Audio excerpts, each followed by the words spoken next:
Akibat adanya lockdown, salah satu kawan kita yang bernama Abi Muammar Zikri memilih untuk menghabiskan waktunya di rumah dengan menonton kembali anime One Piece, baik yang canon, non-canon, OVA, movie, hingga anime episode spesial, semuanya disantlap habis. Oleh karena banyaknya informasi yang masuk dari menonton itu semua, muncullah kemudian sebuah pemikiran, analisa perbandingan antara anime One Piece episode spesial 4, Luffy Oyabun, dengan arc Wano Kuni yang saat ini sedang berjalan. Ada hal menarik yang Abi temukan pada anime One Piece episode spesial 4 Luffy Oyabun yang secara resmi rilis pada tahun 2005 yang berbarengan dan juga berhubungan dengan cerita pada anime One Piece episode 291 dan 292. Di sana kita diperkenalkan sebuah negeri bernama Grand Jipang, yang bisa dibilang sangat mirip dengan negeri Wano. Bahkan pada opening, sang narator berkata, tempat ini dikenal dengan nama Grand Zipangu, sebuah tempat yang sama dengan tempat lain di waktu lain pula. Jelas ini adalah sebuah kode atau isyarat dari Toei Animation atau Eiichiro Oda untuk mencoba menjelaskan tentang perjalanan arc Wano Kuni di masa depan nanti. Dalam anime episode spesial ini kita diperkenalkan dengan tokoh Luffy yang berprofesi sebagai seorang Oyabun atau detektif di sebuah kota. Di sini karakter Sanji dan Nami diperkenalkan sebagai pemilik sebuah kedai yang tiap harinya disinggahi oleh Luffy. Sanji menjabat sebagai koki dan Nami adalah pemilik kedai tersebut. Hal ini mirip dengan yang terjadi pada arc Wano, yang mana Sanji menyamar sebagai seorang penjual misoba. Kemudian Usopp di sini diperkenalkan sebagai bawahannya Luffy yang sangat setia. Kemanapun Luffy pergi, Usopp akan selalu menemaninya. Lalu di bagian awal film, kita diperlihatkan Buggy dan rekan-rekan bajak lautnya yang menjadi kriminal di negeri tersebut. Yang menarik, penampilan Buggy di sini sangat mirip dengan salah satu anggota Nine Red Scabbers, yaitu Kanjuro. Kesimpulan yang dapat kami peroleh, sebenarnya Eiichiro Oda telah memberitahu kita bahwa karakter yang bernama Kanjuro ini memang sejak awal sudah diplot sebagai seorang pengkhianat melalui penampilannya yang terlihat sangat mirip dengan kriminal Buggy dalam Luffy Oyabun. Dalam Luffy Oyabun, Buggy digambarkan sebagai sosok penjahat yang kejam. Saking terkenal kejamnya, tidak ada satupun saksi mata yang berani melaporkan perampokan bank yang sedang dia lakukan. Sehingga detektif Luffy yang sudah sampai di TKP tidak punya cukup bukti untuk membuatnya legal secara hukum untuk mengoplok Buggy dan kelompoknya. Hingga kemudian datanglah Chopper yang bersedia menjadi saksi atas tindak kejahatannya Buggy. Jadilah Luffy punya legalitas yang cukup kuat untuk mengoplok Buggy dan kelompoknya hingga benjol. Untuk membalas dendam kepada Luffy, Buggy kemudian bersekutu dengan dua orang misterius yang tidak lain adalah Hachi dan Gedatsu. Hachi adalah manusia ikan sekaligus anggota bajak laut Shin Gyojin. Sedangkan Gedatsu adalah pendeta di Skypiea yang dulu pernah bertarung dengan Chopper. Kedua-duanya ditampilkan sebagai tokoh yang goblok.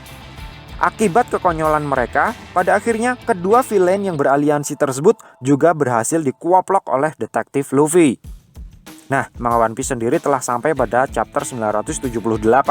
Salah satu hal yang paling membuat semua orang kaget adalah kedatangan Jinbe yang diperkenalkan sebagai anggota ke-10 bajak laut topi jerami dengan jabatannya sebagai jurumudi kapal. Dengan membandingkan apa yang terjadi di Luffy Oyabun dengan yang terjadi pada arc Wano saat ini, kami jadi terpikir bagaimana jika kemunculan Hachi dan Gedatsu adalah pertanda kalau di arc Wano nanti akan ada dua tokoh kuat yang dulunya adalah musuh tetapi kini muncul kembali dalam perang puncak Wano. Hachi yang tidak lain adalah seorang manusia ikan sepertinya sudah diwakili oleh Jinbe. Sementara Gedatsu yang seorang penduduk Skypiea bisa jadi merupakan clue kalau nanti Enel akan ikut campur dalam perang Wano, entah sebagai kawan atau sebagai lawan. Terlebih lagi pada cover story manga One Piece chapter 474 terlihat Enel dan pasukan automatanya sudah siap tempur menuju bumi. Nah, di anime episode spesial ini karakter Nefeltari Vivi juga ikut muncul di dalam cerita. Dia digambarkan sebagai seorang putri kerajaan yang kabur dari istana karena ingin hidup bebas. Mengetahui hal itu, kelompok Buggy punya inisiatif untuk menculiknya agar bisa mendapatkan uang tebusan dari kerajaan. Namun, di tengah-tengah proses penculikan, Zoro yang di sini diperkenalkan sebagai seorang biksu penyendiri tiba-tiba datang menolong dan berhasil mengoplok anggota Buggy. Kejadian serupa juga dapat kita temukan pada kasus Zoro dan Hiyori di arc Wano. Hiyori yang kabur dari kejaran Kamazo Demon Slayer alias Killer akhirnya ditolong oleh Zoro yang pada arc Wano ini menjadi seorang Ronin. Nah, tokoh Vivi dan Hiyori mempunyai kesamaan, yaitu sama-sama sebagai putri kerajaan. Hiyori putri dari penguasa sah Wano, dan Vivi putri dari penguasa sah Alabasta. Namun anehnya, tak seorang pun mengetahui identitas asli Vivi karena semasa hidup ia tidak pernah keluar dari istana. Ini juga sangat mirip dengan posisi Hiyori saat ini. Tidak ada satupun penduduk Wano yang tahu identitas asli Hiyori karena selama ini dia bersembunyi di balik identitas Komurasaki. Nah, Vivi yang merasa berhutang budi kepada Zoro, Luffy dan yang lainnya, kemudian memutuskan untuk menjadi pelayan di kedai Nami. Namun ia nampak tidak berguna karena bahkan hanya menyajikan teh saja tidak becus. Meskipun begitu, paras cantik Vivi menjadi daya tarik tersendiri yang membuat pengunjung kedai terus bertambah banyak setiap harinya. Ini juga terlihat sangat mirip dengan Hiyori yang dengan paras cantiknya membuat rumah bordilnya Kyojiro menjadi begitu populer di kalangan pria borju yang hidung belang. Di episode ini, sosok Vivi juga digambarkan pandai bermain musik. Lebih tepatnya pandai bermain kecapi, selaras dengan karakter Hiyori yang pandai bermain samisen. Pokoknya, intinya karakter Vivi di sini sangat mewakili sosok Hiyori banget. Nah, setelah kerjasamanya dengan Hachi dan Gedatsu gagal, Bagi kemudian menjalin aliansi lagi dengan salah satu karakter yang bernama Obugyo, yang tak lain adalah Mr. Tree. Obugyo adalah hakim tinggi yang menjabat di negeri Grand Zipangu. Kerjasama mereka mirip pada kasus Kanjuro dan Orochi. Mereka berdua sengaja menjalin kerjasama untuk menjatuhkan aliansi Nine Red Scabbers dari dalam. Bagi dan Mr. Tree menjebak Luffy dengan menjadikan seorang karakter anak-anak yang bernama Orika sebagai sandera, persis seperti Kanjuro yang menggunakan Momonosuke sebagai sandera. Nah, cerita One Piece anime spesial ini kemudian berlanjut ke anime One Piece episode 292. Topik utama dari episode ini adalah festival kue mochi yang hadir setiap tahun di Grand Zipangu. Istimewanya, dari ribuan mochi yang disebarkan oleh Istana Kerajaan Cobra, ada satu mochi jackpot yang berisi hadiah senilai 100 juta beli. Naas, mochi berisi jackpot 100 juta beli membuat Bagi dan kawan-kawannya mulai memburu mochi tersebut sebelum sampai di istana. Perlu diketahui, mochi yang akan digunakan sebagai bahan di festival adalah buatan dari kedai Nami yang dibantu oleh Sanji dan Chopper. Dalam perjalanan mereka dari kedai menuju istana, mereka dihadang oleh Bagi yang berusaha merebut mochi itu dari mereka. Mereka juga meminta bantuan Hachi dan Gedatsu untuk membantu mencuri mochi itu.